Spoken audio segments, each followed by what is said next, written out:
जो धर्म विरोधी होते हैं। हम 7 दिन वहां झंडा गाड़ने, तब उनको बाप मर गए। इस शख्स का नाम धीरेन्द्र शास्त्री है। मुझे नहीं पता यह शख्स कितना पढ़ा लिखा है, लेकिन जिस तरह से ये कैमरे के सामने ड्रामा करता है और जिस तरह से अपने आप को भगवान का अवतार समझता है और गरीब लोगों को अंधविश्वास में धकेल देता है, उनसे नाम पूछता है, उनका पता पूछता है और कहता है कि आपकी समस्या दूर हो जाएगी। कोई बीमार होता है, किसी का व्यक्तिगत झगड़ा है, किसी का घर अच्छा नहीं चल रहा है, कोई गरीबी की गर्त में है, कोई बीमार है, और सबको ये कहता है कि जाओ कागज़ पर लिख दिया तुम्हारा भला हो जाएगा। आप सोचिए, अगर इन तरह के बाबाओं से भला होना होता तो सीमा पर सेना की ज़रूरत नहीं थी, देश में अस्पताल की ज़रूरत नहीं थी, डॉक्टरों की ज़रूरत नहीं थी, बैंकों की ज़रूरत नहीं थी, काम करने की ज़रूरत नहीं थी। इस तरह के अंधविश्वास फैलाने वालों को क्या होना चाहिए? सोचिए कि आप क्या करना चाह रहे हैं। ये शख्स नागपुर में गया, नागपुर में अंधश्रद्धा जो एक ऑर्गेनाइजेशन है जिसमें दावोलकर भी थे, अंधश्रद्धा उन्मूलन समिति, उन्होंने इनके 7 दिनों के कार्यक्रम में 5 दिन बाद के कहा कि हम चैलेंज किया कि हमारे सामने आप प्रूफ कीजिए। उसके बाद उन लोगों ने थाने में अप्रोच किया। वहाँ चूँकि बीजेपी की सरकार है, ये मध्य प्रदेश में रहते हैं, इनका अच्छा कनेक्शन है, तब जाकर ये वहाँ से फरार हो गए, क्योंकि इनको पता था कि नागपुर में दीक्षा भूमि है, नागपुर नागों की धरती है, वहाँ अंधविश्वास के लिए कोई जगह नहीं है। अब ये शख्स जब मध्य प्रदेश आ गया है तो फिर से किसी को कुत्ता कह रहा है, किसी को मतलब ये कह रहा है कि हाथी चले बाजार कुत्ता भूखे हजार, ये कह रहा है कि हाथ में चूड़ियाँ पहन रखी थी। इस तरह की भाषा का ये शख्स इस्तेमाल कर रहा है। आप सोच सकते हैं कि ये लोग सत्ता की सह पर इस देश का बेड़ा गर्क करने वाले हैं, और ये उस धर्म को भी बदनाम कर रहे हैं जिस धर्म से ये बिलोंग करते हैं। धर्म अंधविश्वास पाखंड को नहीं फैलाता है। गुरु नानक साहब ने अंधविश्वास पाखंड के खिलाफ बोला है, कबीर साहब ने बोला है, रविदास ने बोला है, भगवान बुद्ध ने बोला है, पैगंबर साहब भी अंधविश्वास पाखंड के खिलाफ थे। कोई धरती पर भगवान होंगे जो अंधविश्वास और पाखंड को बढ़ावा देंगे? ये शख्स भगवान के नाम की मार्केटिंग कर रहा है, बिजनेस चला रहा है। ये अपने आप को हनुमान भक्त कहता है और दिन भर लोगों को पाखंड फैलाता है।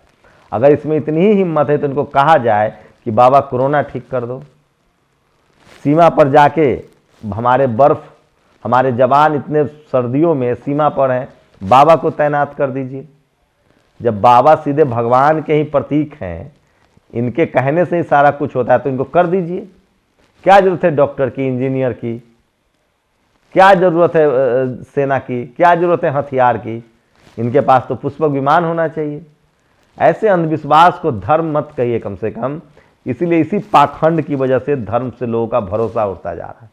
नमस्कार, मैं शंभू कुमार सिंह और आप देख रहे हैं नेशनल दस्तक। वो तमाम बड़ी खबरें जो आज सोशल मीडिया पर वायरल है वो मैं आपके लिए लेकर आया हूं विश्लेषण के साथ। देश संविधान से चलता है या मनुस्मृति से, फैसला करे सुप्रीम कोर्ट। दरअसल राजस्थान के कोर्ट परिसर में, राजस्थान जयपुर हाई कोर्ट में मनु की मूर्ति लगी हुई है। उस मनु की मूर्ति जिसने इस देश के 90-95% लोगों को शूद्र अछूत कहा, महिलाओं के साथ भेदभाव की ग्रंथ लिखे मनुस्मृति, लोग उसकी मूर्ति हटाने की बात कह रहे हैं। सोचिए, प्रधानमंत्री की बैठक हो रही है दिल्ली में कार्यकारिणी की। प्रधानमंत्री ने कहा है कि कोई मुसलमानों के खिलाफ कुछ न बोले, हमारे नेता इस तरह के बयान न दे और मुस्लिम समाज से मिले। अब क्या करेंगे उनके समर्थक? और यूपी के गाजियाबाद में संयम कोहली नाम के एक ब्राह्मण बीजेपी नेता को गिरफ्तार किया गया है, जो बार चलाता था और विदेशी महिलाओं से मतलब प्रोस्टिट्यूशन, वेश्यावृत्ति का धंधा करवाता था। सोचिए, कोई दूसरी पार्टी का नेता होता तो क्या होता। और बीजेपी के पूर्व केंद्रीय मंत्री, बीजेपी बिहार के पूर्व मंत्री, बीजेपी के बड़े नेता शाहनवाज हुसैन पर रेप के केस चलेंगे, ये सुप्रीम कोर्ट ने कहा है। सोचिए, बीजेपी नेता पर केस चलाने के लिए भी सुप्रीम कोर्ट तक आपको जाना पड़ेगा। आप कल्पना कर सकते हैं, अगर कोई दूसरी पार्टी का आज नेता होता तो उस पार्टी का लाइसेंस रद्द करवा देती टीवी और अखबार। कोई बहस होगी तो मुझे बताइएगा। और पूरा देश, पूरी दुनिया, पूरा बहुजन समाज, पूरी किसान कम्युनिटी, सब जो न्याय संविधान में भरोसा रखते हैं, वो रोहित वेमुला को याद कर रहे हैं। राजेंद्र पाल गौतम लिखते हैं, रोहित वेमुला जी के शहादत दिवस पर उन्हें सत नमन। रोहित वेमुला का सुसाइड नोट सिर्फ एक कागज नहीं बल्कि लाखों युवाओं का दर्द बयां करता है। जातिवाद एवं सामंतवाद के विरुद्ध आवाज बुलंद करने वाले रोहित वेमुला आज भी लाखों युवाओं के दिलों में जिंदा हैं। तो सोचिए, सारे हैं। यूपी के गाजियाबाद में रेस्टोरेंट के नाम पर बार चला रहे बीजेपी युवा मोर्चा का नेता गिरफ्तार, पुलिस को कई विदेशी लड़कियां भी मिली। और बीजेपी सांसद बोले बिहार में भी महाराष्ट्र की तरह हो सकती है तख्ता पलट। तो सोचिए, जितने सवर्ण सांसद हैं वो ऑलरेडी जाना चाहते हैं जेडीयू आरजेडी छोड़ के बीजेपी में। इसीलिए मैं कह रहा हूं कि इस देश के जातियों को समझिए। इस देश का कौन लोग हैं जो बीजेपी के साथ हैं, वो धर्म की वजह से नहीं, जाति की वजह से। नहीं तो हिंदू तो तेजस्वी यादव भी हैं, नीतीश कुमार भी हैं, अखिलेश यादव भी हैं, मायावती जी भी हैं। और एटा में दलित परिवार के घर शादी के जश्न में पथराव, बीजेपी नेता समेत 15 के खिलाफ एफआईआर। अब बताइए, जो पथराव हुआ है शेड्यूल कास्ट हिंदू पर, ये धर्म की वजह से या जाति की वजह से? बताइएगा जरूर, नहीं तो हम तो सवाल पूछते रहेंगे। और सोचिए, 21 अरब पतियों के पास 70 करोड़ भारतीयों से ज्यादा संपत्ति, सबसे अमीर 1% आबादी के पास हिंदुस्तान का 40% धन है। यूपीए ने 20 करोड़ लोगों को गरीबी रेखा से ऊपर निकाला था। पीएम की गरीबी बढ़ाओ नीति ने फिर उन्हें गरीबी में धकेल दिया। भारत जोड़ो यात्रा इन नीतियों के खिलाफ। आप सोचिए, 80 करोड़ लोगों को सरकार मुफ्त राशन दे रही है। मतलब 80 करोड़ लोगों की हैसियत ये हो गई है कि वो 5 किलो राशन के लिए मोहताज है। यह है बीजेपी सांसद तेजस्वी सूर्या ने खोला इंडिगो का इमरजेंसी गेट। डीजीसीए ने पहले नाम छुपाया, अब दिए जांच के आदेश। ये सोचिए, लोग इनका नाम भी छुपा लेते हैं। और ये देखिए, आज अरवल में मुख्यमंत्री ने पत्रकारों को बाहर कर दिया, बिहार के नीतीश कुमार ने। तो इस देश के तमाम नेता अब पत्रकारिता के खिलाफ खेल समझने लगे हैं। मैं शरद यादव जी का निधन हुआ था, मैं गया था। कुछ सवर्ण पत्रकार, बड़े पत्रकार, नाम नहीं लूंगा, मेरे साथ खड़े थे। वो कह रहे थे कि वो दौर था जब हमने लालू यादव के खिलाफ कितनी खबरें लिखी, लेकिन उन्होंने कभी हम लोग को कुछ नहीं कहा, कोई कुछ नहीं बिगाड़ा। कितने डेमोक्रेटिक थे, लेकिन तो भी वो ललुआ कह रहे थे। इस देश के एससी एसटी ओबीसी माइनॉरिटी के नेताओं ने कितना गोद में बैठाया इन पत्रकारों को, और ये लोग किस तरह से उनको बदनाम किया। वो स्कूल बना रहे थे, अस्पताल बना रहे थे, सड़कें बना रहे थे, गरीबों को स्कूल भेज रहे थे, सोशल जस्टिस हो रहा था, सबको न्याय मिल रहा था, देश मजबूत हो रहा था। इन लोगों ने उन्हीं को चोर साबित कर दिया। क्या बताइएगा। और ये देखिए, ये है वो धीरेन्द्र शास्त्री जो हाथी, कुत्ता, चूड़ी जैसे शब्दों का इस्तेमाल करता है। ये व्यापारी है, इसको कम से कम धार्मिक गुरु तो मत कहिए। ये आदमी व्यापारी है जो इस देश के शोषित, वंचित, गरीब लोगों को अंधविश्वास में धकेल रहा है। ये कहता है कि चोरी किया है, मैं सामान दिलवा दूंगा, बीमार हो मैं ठीक कर दूंगा, घर में समस्या। ऐसे ही एक समोसा वाले बाबा थे, आसाराम थे, राम रहीम थे।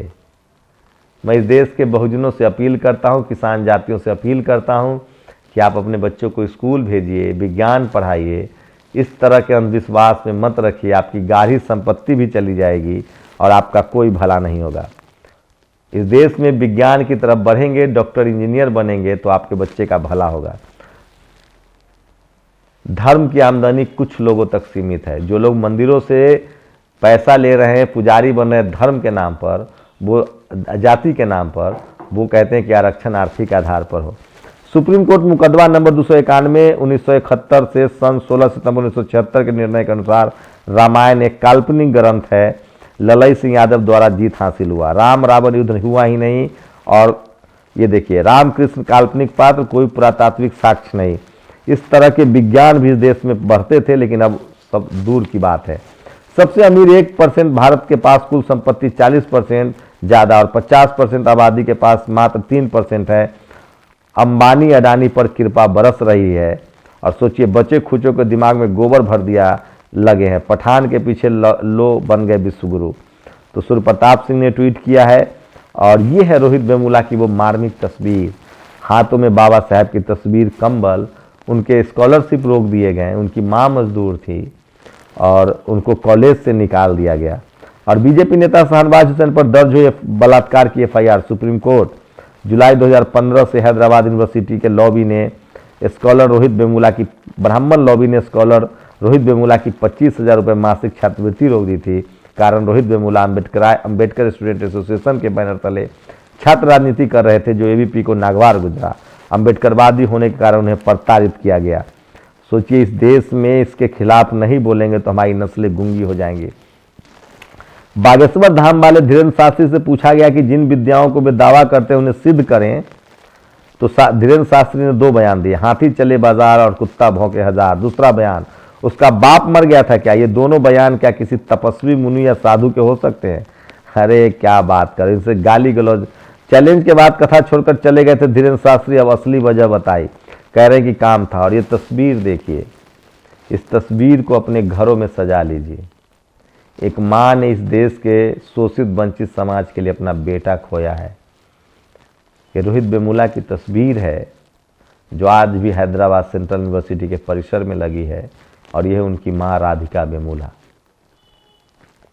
जब तक आप नहीं बोलेंगे, हमारे नस्लों को इसी तरह से मरने के लिए छोड़ दिया जाएगा या मजबूर किया जाएगा। इस लड़ाई को आगे बढ़ाइए और सब लोग बोलना लिखना सीखिए। कल मार्टिन लूथर किंग को लोग याद कर रहे थे। मैं फिर कह रहा हूं, इस देश में अन्याय के खिलाफ खड़ा होइए। ये कोई काम ऐसा नहीं कर सकता जो गुलाम ना हो, जिससे हिम्मत हो। और पीएम मोदी ऐसे ही नेता है, वही करेंगे, दूसरे किसी के बस की बात नहीं है। सोचिए, ये काम कोई ऐसा नेता कर सकता है जो गुलाम ना हो, जिसमें हिम्मत हो। और पीएम मोदी ऐसे नेता वही करेंगे, किसी के बस की बात नहीं है। मुझे तो है आप पर। सोचिए, अडानी पर टैक्स लगाने से मिल सकते हैं 1.7 लाख करोड़। ऑक्सफोम की रिपोर्ट है ये, 1.7 लाख करोड़ टैक्स मिल सकते हैं। सोचिए, 5-5 लाख रुपए हम जैसे लोगों की इनकम टैक्स जांच चल रही है। और सोचिए, शिशिर ने लिखा है, बिजनेस पत्रकार है, 2040 दिन हो गए पेट्रोल डीजल की खुदरा कीमत में कोई बदलाव नहीं हुआ। मई 2022 से जनवरी 2023 के बीच भारतीय बास्केट की औसत कीमत 109 प्रति बैरल से घटकर 78 प्रति बैरल। सोचिए, तेल के दाम, कच्चे तेल के दाम गिर गए हैं, आपके यहाँ दाम घटा क्या। संघ जातिवाद एवं सामंतवाद के विरुद्ध आवाज बुलंद करने वाले क्रांतिकारी छात्र रोहित वेमुला की शहादत दिवस पर उन्हें नमन, ट्राइबल आर्मी। ये उमर खालिद और पत्रकार सिद्दीकी कप्पन को कभी अपने घर जाने का दिल नहीं करता है। सोचिए, रेप के दोषी सेंगर को जमानत मिल गई है, कुलदीप सेंगर को। चलिए, अद्भुत है ये। और स्वामी अछूतानंद के प्रयास से चमार रेजिमेंट ब्रिटिश ने बनाया था, महार रेजिमेंट कहते थे उसको, 1946 में इसे खत्म कर दिया गया। जानते हो क्यों? क्योंकि अब तो बहाल कर देना चाहिए था, क्योंकि अंग्रेज डर गए थे।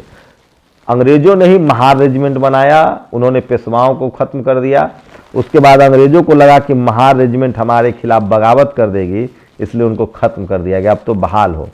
और भाई रोहित वेमुला की शहादत दिवस पर उन्हें सत नमन। रोहित वेमुला का सुसाइड न सिर्फ कागज नहीं, ये विनय रत्न ने कहा है। और अरबों के नकद निवेश का दावा करने वाली उत्तर प्रदेश की भाजपा सरकार काउ मिल्क प्लांट को बजट तक नहीं दे रही है। और गंगा विलास क्रूज को झंडी दिखाया, क्रूज गंगा में फंस गया। वंदे मातरम, पप्पू यादव इस तरह के तंज करें। और देश के सबसे बहुचर्चित बलात्कार और हत्या के आरोपी भाजपा के पूर्व विधायक कुलदीप सेंगर को जमानत है। और क्या जोशीमठ में किसी ने संघ का एक भी स्वयंसेवक रोते बिलखते बेघर होते आपदा पीड़ितों की मदद करते हुए देखा है? दिव्या पंडित ने पूछा है। और आरएसएस मुख्यालय को किस आधार पर सुरक्षा दी? जानकारी मांगने पर एक बुजुर्ग को नोटिस भेज दिया गया। और सोचिए, आज अमेरिका में मार्टिन लूथर किंग दिवस मनाया जा रहा है। ये 16 जनवरी की खबर है और पूरा देश, पूरी दुनिया उनको याद कर रहा है। तो ये आज की सबसे बड़ी खबरें थी जो सोशल मीडिया पर हम आपको बता रहे थे। और इसलिए मैं कह रहा हूँ कि सोशल मीडिया ही सच्चा मीडिया है, सोशल मीडिया ही बहुजन मीडिया है। सोचिएगा जरूर, वो कौन 1% लोग हैं जिनके पास 40% संपत्ति है? वही बीजेपी और कांग्रेस के स्पॉन्सर्ड हैं। वही इस देश में सवर्ण नेताओं को तो चंदा देते हैं, सवर्ण नेताओं को, लेकिन किसी गैर सवर्ण नेताओं को चंदा नहीं देते हैं। और आप कहते हैं कि जातिवाद नहीं है, धर्म है। सारे गैर सवर्ण नेता अभी भी कट्टर हिंदू बने घूम रहे हैं, लेकिन उनको पता ही नहीं है कि न तो धर्म के नाम पर उनको चंदा मिलेगा, न वोट मिलेगा।